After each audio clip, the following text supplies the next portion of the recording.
السلام علیکم ورحمۃ اللہ وبرکاتہ اعوذ باللہ من الشیطان الرجیم بسم اللہ الرحمن الرحیم ولولا کلمۃ سبقت من ربک لکان لزاما واجل مسمى۔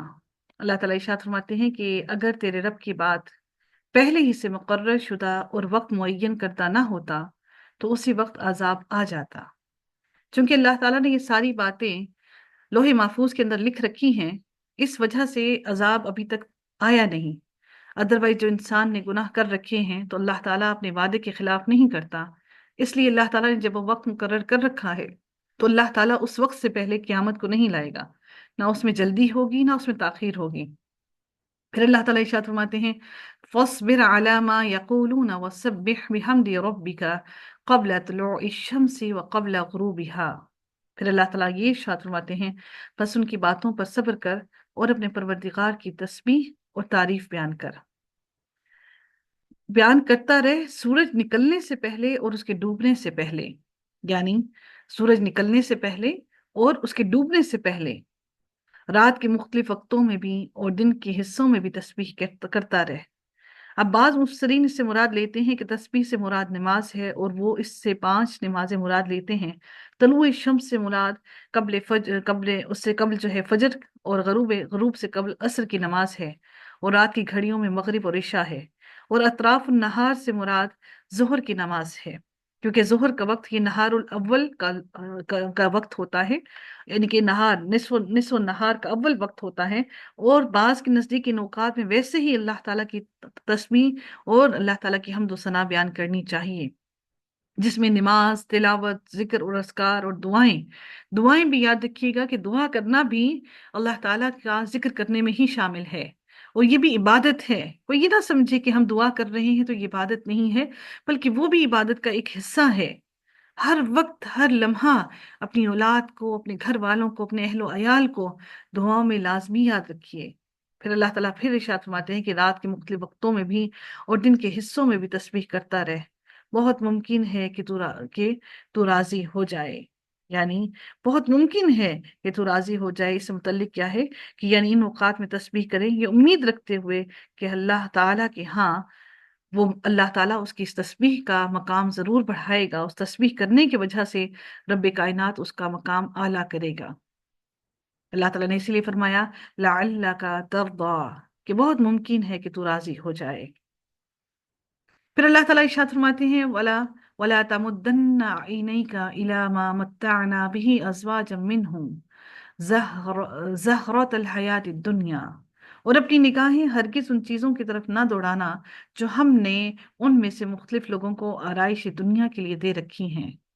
اپنی نگاہوں کو ان چیزوں کی طرف دوڑا کر خود کو تھکا نہ لینا کہ تو دیکھے کہ اس کو اللہ تعالیٰ نے دنیا کا کتنا فائدہ دے رکھا ہے۔ اپنی آنکھوں کو تھکا نہ لینا اس دنیا کے فائدوں کو، دنیا کی آرائشوں کو، دنیا کی زیبائشوں کو دیکھ دیکھ کر، تاکہ اللہ تعالیٰ فرماتے ہیں کہ ان میں سے مختلف لوگوں کو آرائش دنیا دے رکھی ہے، تاکہ اللہ تعالیٰ فرماتے ہیں لِنَفْتِنَهُمْ فِيهِ، تاکہ ہم آزما لیں ان کو۔ وَرِزْقُ رَبِّكَ خَيْرٌ وَأَبْقَىٰ، اور پھر اللہ تعالیٰ فرماتے ہیں تیرے رب کا دیا ہوا ہی بہت بہتر اور بہت باقی رہنے والا ہے۔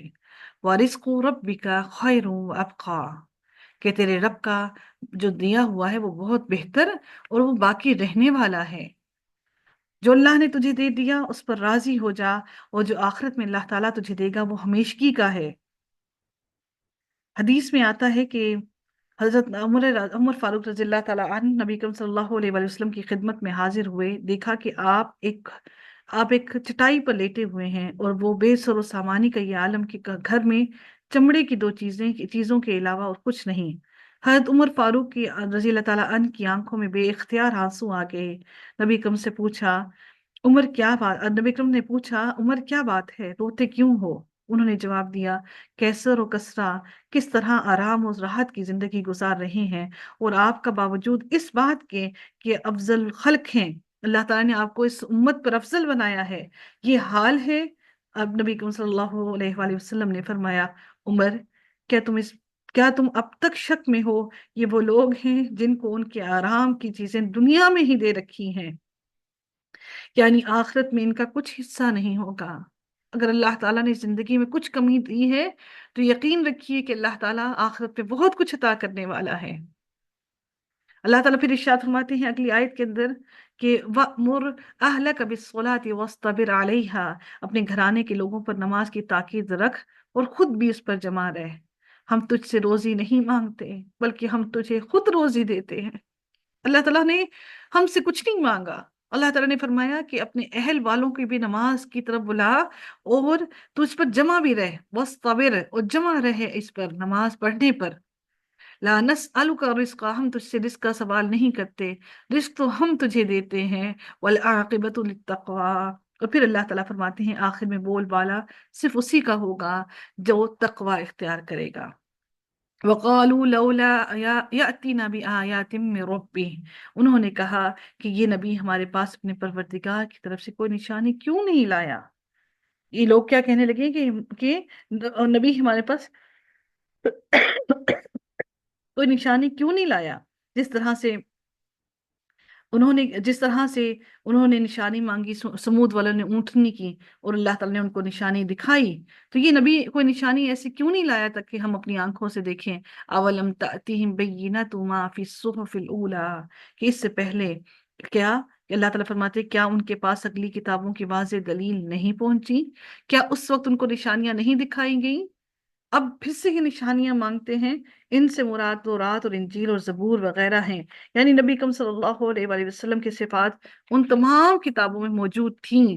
اب یہ کس قسم کی نشانیاں مانگتے ہیں؟ کیا ان کی کتابوں میں یہ سب کچھ لکھا اور درج نہ تھا؟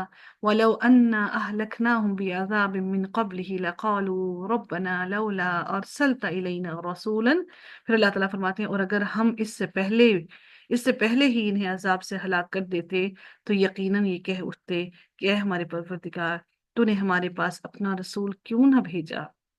اگر ہم رسول کے لانے سے پہلے ہی ان کو ہلاک کر دیتے تو تب بھی ان کے گلے اور شکوے ہونے تھے کہ اے اللہ تو نے ہمارے پاس رسول کیوں نہ بھیجا، اس بغیر رسول بھیجے ہی تو نے ہمیں ہلاک کر دیا۔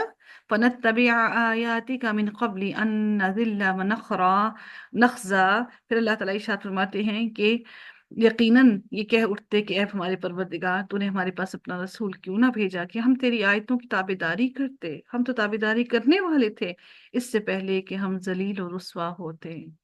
ہم نے اس لیے رسول بھیج کر ان کے اوپر سے ہر حجت کو ہی دور کر دیا۔ قل، کہہ دیجئے، کل متربص فتربصوا، ہر ایک انجام کا منتظر ہے، ہر ایک انجام کا منتظر ہے۔ اللہ تعالیٰ نے نبی صلی اللہ علیہ وسلم سے کہا فَسَتَعْلَمُونَ مَنْ أَصْحَابُ الصِّرَاطِ السَّوِيِّ وَمَنِ اهْتَدَىٰ، اے نبی اکرم صلی اللہ علیہ وسلم کہہ دیجئے کہ ہر ایک انجام کا منتظر ہے، بس تم بھی انتظار میں رہو، ابھی ابھی تم جان لو گے کہ راہ راست والے کون ہیں اور کن کو اللہ تعالیٰ نے ہدایت کی راہ دے دی ہے۔ اللہ تعالیٰ سے دعا ہے کہ رب کائنات ہم سب کو بھی ہدایت نصیب فرمائے اور اللہ تعالیٰ ہم سب کو سیدھے راستے کا علم عطا فرمائے۔ اللہ تعالیٰ ہم سب کو فتنے کے علم سے محفوظ رکھے۔ وآخر دعوانا ان الحمد للہ رب العالمین، صلی اللہ تعالیٰ علی خیرہ خلقہ اجمعین برحمتک یا ارحم الراحمین۔